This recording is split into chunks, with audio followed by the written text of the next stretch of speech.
Okay, so the rule of thumb is when mixing epoxy, you want to have basically a 1-to-1 ratio. So for all the fabric you have in terms of weight, ounce per ounce, so you have 1 ounce fabric and you have 1 ounce of epoxy that's complete, mixed.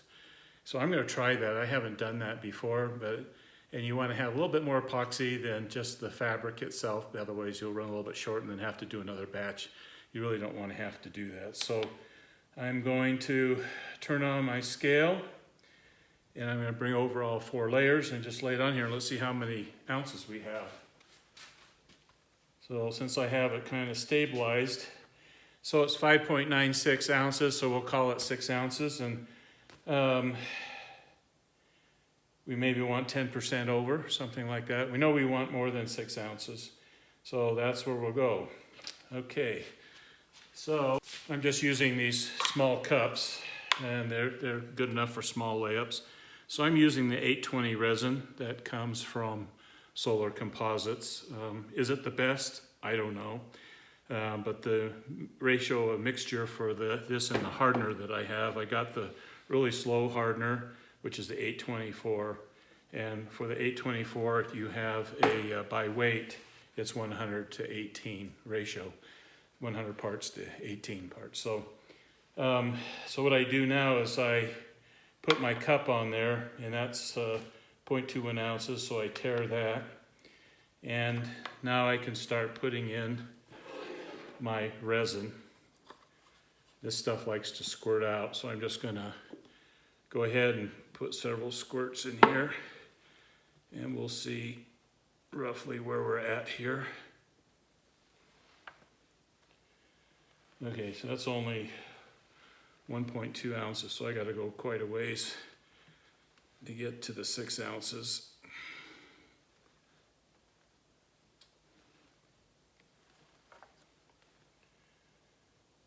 So I think I'm going to try to do this in two batches. All right, so we're 2.65. Now we want to figure out what 18% is. So we take our 2.65 times 1.18, and this will give us a total of 3.127. So that's what we're going to try to strive for now. So we take this away and we use this. This stuff really squirts out fast. So we'll just keep going till we get 3.14. Okay, close enough. Now I take just an ordinary popsicle stick, and I can turn this off. And now we start mixing.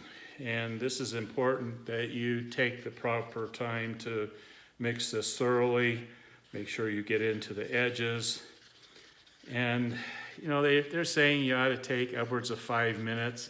I've never had the patience, quite honestly, to go 5 minutes. But I do try to do it for 2 or 3 minutes. And again, you want to make really sure that you're getting into the edges, you're scraping the outside. You don't want to have anything that's not mixed. Be nice to have some sort of blender tool, wouldn't it, instead of just doing this by hand. But hey, this works. It's cheap. It's free labor.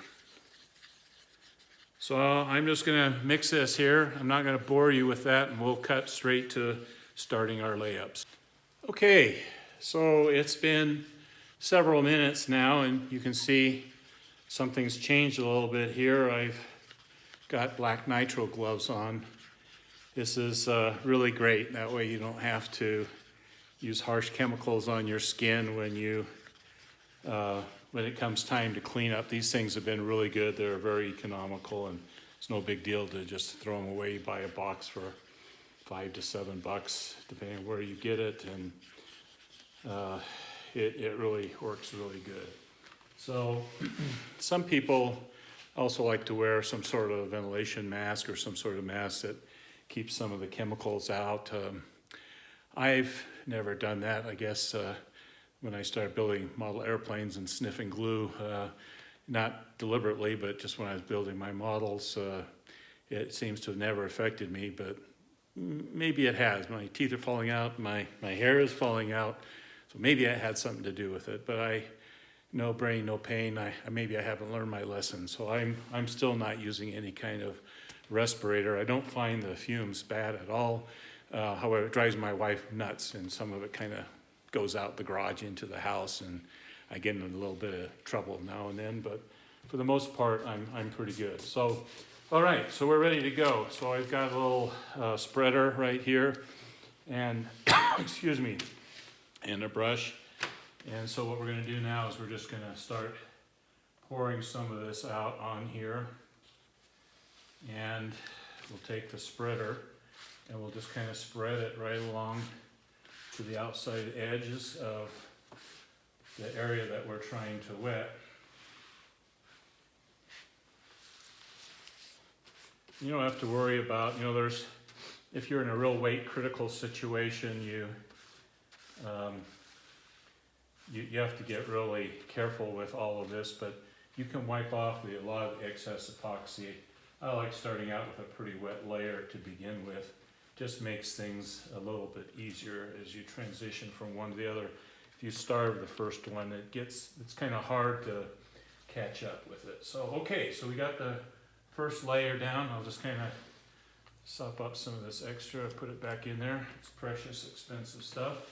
And here's my 0 to 90. So we're going to lay this down.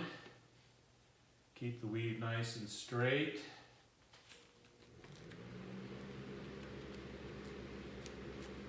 Okay, that looks pretty good.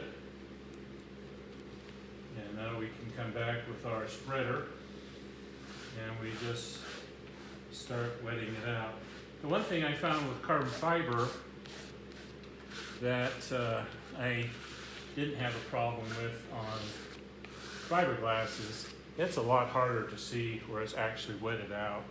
So, and I'm going to put some more down here. Let's get this wetted out. You can see it. It's not like it's impossible to see, but you do have to make more of an effort.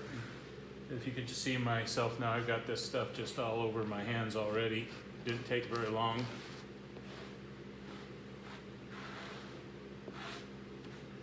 Definitely want to make sure you get it all the way out to the edges. And just spread it along. Make sure you get it all nice and wet. If you're doing aerospace or something that's weight critical, you want to make sure you just get it wetted out and no more. So I've got quite a bit of excess. I'm going to try to pick some of that up, put it back in here. I really put in way too much.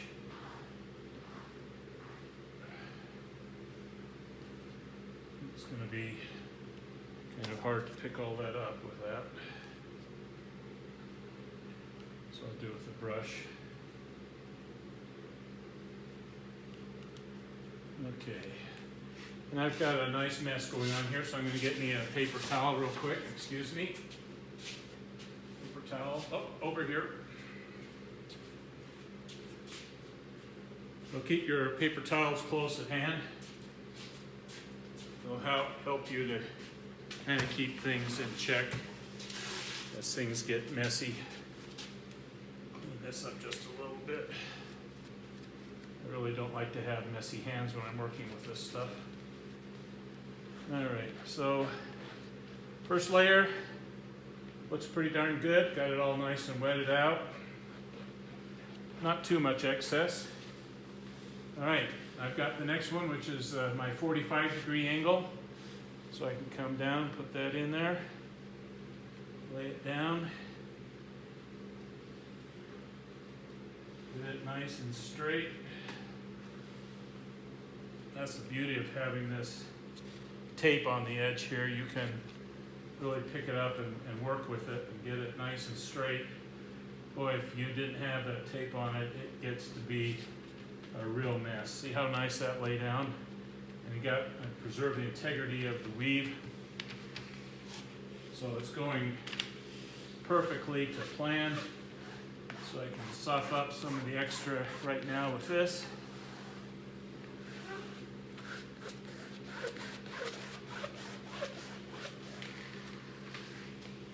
Alright, let's dump a little bit more on here. Not put on quite as much as I did the first time.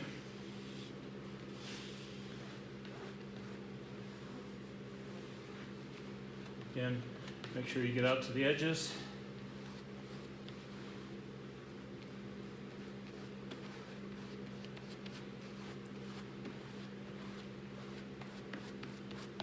You don't want to have any of the weave starved for epoxy. That doesn't look good, and it doesn't help the integrity of your layup if you do that. So whereas last time I had too much, this time I'm running short. And that's okay. Just put on some more. So we're 50% of the way through the layups, and we're almost out of our first batch of epoxy. So we're, I guess, pretty close.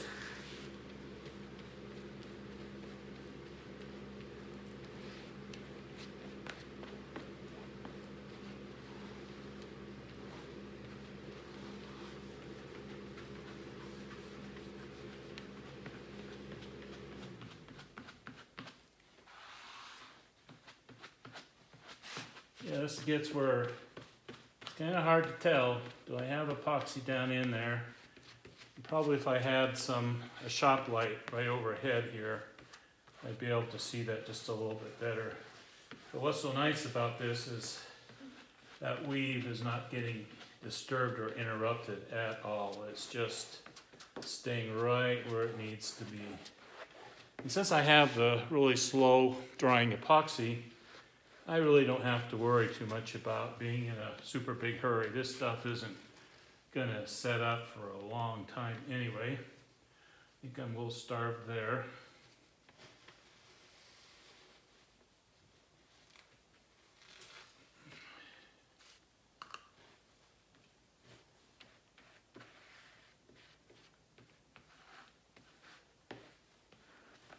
I think that's the one big challenge I've seen.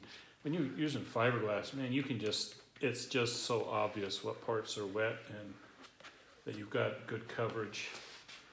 This not so much. It looks wet, but it's easy to miss an area. Okay, so I think that's pretty good with that layer. And now we're going back. So we have a 90 degrees, 0 to 90. Now we got the 45. Now we're going to go back to 0 to 90. Pick that up, put that down, get it centered, get that weave straight. Making sure the weave is straight also helps us to make sure that the carbon fiber is doing its job. If it gets distorted or is irregular, then it's not going to be as strong. So all right, I'm going to run out of epoxy on this one right here, but let's put out what we got. And then we'll start the next batch right here. And again, because I got the slow epoxy.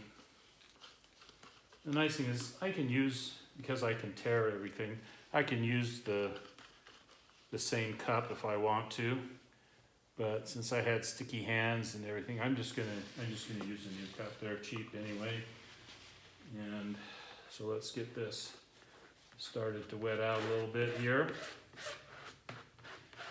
All right, so I'm gonna turn off right now, and I'm gonna go ahead and mix up another batch and finish the next layer, and then I'll turn us back on here again.